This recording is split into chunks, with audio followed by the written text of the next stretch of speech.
Morning everyone, welcome back to my channel Suparna's blog. আশা করি সবাই খুব ভালো আছো আর আমিও ভালো আছি। আর যেদিনের ব্লগটা শেয়ার করছি সেদিন ছিল 31 জানুয়ারি। এখন বাজে ভোর 5টা। তো আজকের দিনটা আমাদের জীবনে খুবই স্পেশাল, কারণ আজকের দিনে আমি আর আমার ভাই একসঙ্গে যুক্তি করে পৃথিবীতে ল্যান্ড করেছিলাম। আজ আমাদের জন্মদিন। আর এছাড়াও আজকের দিনটা খুবই স্পেশাল আমার কাছে, কারণ আজ থেকে ঠিক 10 বছর আগে আমি আমার পুলিশি কর্মজীবন শুরু করেছিলাম আজকের দিনেই। আজ আমার জব অ্যানিভার্সারিও বলতে পারো। আর এটা হচ্ছে ভগবানের দেয়া আমার জীবনের শ্রেষ্ঠ উপহার। তো সকালবেলা ঘুম থেকে উঠে আগে ঠাকুরের প্রণামটা করে নিলাম। আর ঠাকুরের প্রণাম করেই কাজে লেগে পড়েছি। প্রথমে বিছানাটা গুছিয়ে নিলাম। আর বাইরেটা দেখো কী ঘুটঘুটে অন্ধকার। অন্ধকার হোক তবুও চলবে, কিন্তু ঠান্ডাটা একদমই কমে গেছে। এটাই যা রক্ষা, নাহলে এত সকালে উঠে কাজ করা মুশকিল। সকাল সকাল উঠে আগে ঘর দুয়ারগুলো পরিষ্কার করে নিলাম, কারণ যত বেলা হবে কাজের চাপ ততটা বেড়ে যাবে। এরপরে আমি সোজা চলে গিয়েছিলাম স্নানে। আর ভাই এখনও ঘুমাচ্ছে। ভাই এত তাড়াতাড়ি কখনোই ঘুম থেকে ওঠে না। তা আমি স্নান টান করে একদম রেডি হয়ে নিয়েছি। আর এখন বাজে ওই 6:30 মতন। যাব একটু মন্দিরে পুজো দিতে। আজকের দিনে যত কাজই থাকুক না কেন, মাকে দেখতাম সবার আগে গিয়ে মন্দিরে একটুখানি পুজো দিয়ে আসতো ভাই বোনের নামে। তাই আমিও জন্মদিনে যেখানেই থাকি না কেন চেষ্টা করি একটুখানি মন্দিরে পুজো দেওয়ার জন্য। তো সকাল সকাল বেরিয়ে পড়েছি। আমাদের ক্যাম্পাসে যে কালী মন্দিরটা আছে সেখানে না পুজো হতে হতে সেই 9:30 10টা বেজে যায়। তাই চলে এসেছি একদম এখানের এক স্ট্যান্ডে মা কালীর মন্দিরে। তো এখানে এসে প্রথমে পুজো দিয়ে দিলাম। আর সকালবেলা মায়ের এত সুন্দর রূপ দেখে আর পুজো দিয়ে মনটা ভরে গেল। তারপর ঘরে এসে ভাবলাম আগে ঘরের ঠাকুরকেও পুজোটা দিয়ে দিই।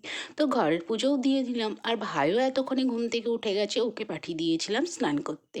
তারপরে আমি মন্দির থেকে আনা যে প্রসাদ সেটা একটুখানি খেলাম। আর তারপরে গিয়ে ভাইকে একটুখানি প্রসাদ আর ঠাকুরের সিঁদুর দিয়ে জন্মদিনের শুভেচ্ছা জানালাম। আর ওকে আমি বললাম, কী রে তুই আমি তোকে জন্মদিনের শুভেচ্ছা জানালাম আর তুই আমাকে জানালি না। ও কি বললো জানো? বললো সেম টু ইউ, দিয়ে দাঁত বার করে করে হাসছে। অবশ্য দুজনেরই তো জন্মদিন, কে কাকে আর কি বলবো। যাই হোক, তারপরে বাজার থেকে গিয়ে এনেছিলাম একটুখানি কচুরি আর ঘুগনি। আজকে আর সকালবেলা জলখাবারের ঝামেলা কিছু ঘরে রাখিনি, কারণ রান্নাবান্না অনেক আছে আর সব তো আমাকেই একা হাতে করতে হবে। তাই জলখাবারটা কমপ্লিট করে চলে গিয়েছিলাম সোজা রান্নায়। আজকে তো 5 রকম ভাজা করতে হয়, পায়েস করতে হয়, এছাড়াও ফ্রায়েড রাইস হবে, মাছ হবে, ভাত ডাল তরকারি এসব তো আছেই। তাই রান্নাটাই আগে ঝটপট বসিয়ে দিলাম, ডালটা বসিয়ে দিলাম। আর ওইদিকে দেখো, ভাইকে দিয়ে সারা বছরের মটরশুঁটি সংরক্ষণের জন্য মটরশুঁটি আমি ছাড়িয়ে নিচ্ছি। ওকেই বা কেন বাকি রাখি, ওকেও কাজে লাগিয়ে দিয়েছি। আর আমার একটা করে রান্না হচ্ছে আর আমি না মনে একটু শান্তি পাচ্ছি যে আমি 12:30 1টার ভিতরে ভাইকে একটু খেতেও দিয়ে দিতে পারবো।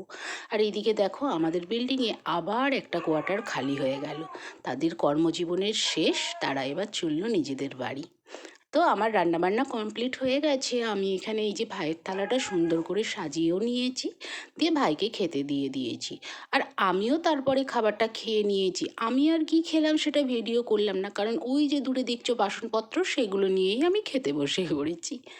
এরপরে বিকেল হয়ে গেছিলো। আর বিকেলবেলা একটা ছোট্ট কেক বানিয়েছিলাম। কেকটা এত তাড়াহুড়োর মধ্যে বানিয়েছি কি আর বলবো। এবারে আমি বানিয়েছিলাম রেড ভেলভেট একটা কেক। তো সেটাই ভাই প্রথমে কেকটা কাটলো।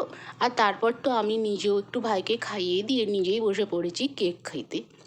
তো চলো, আমাদের জন্মদিনে আমি নিজেকে কি গিফট করেছি সেটা আগে দেখাই।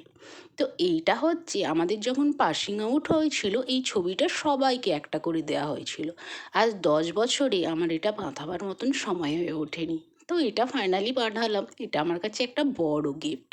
আর তার সঙ্গে এই যে কফি মগগুলো দেখছো, এটা অর্ডার করেছি। কেমন হয়েছে অবশ্যই কমেন্ট করে জানিও। এটা আমার বার্থডে গিফট। কিন্তু মনটা খুবই খারাপ হয়ে গেছে, এই কাপটা জানো তো এক জায়গায় একটু ফাটা বেরিয়েছে। আমি ওদের মেসেজ করেছি, দেখা যাক কি হয়। চেঞ্জ না হলে আমার এত টাকা দিয়ে কেনা মগটা নষ্ট হবে। মগ দুটোতে আমার নিয়েছে 580 টাকা।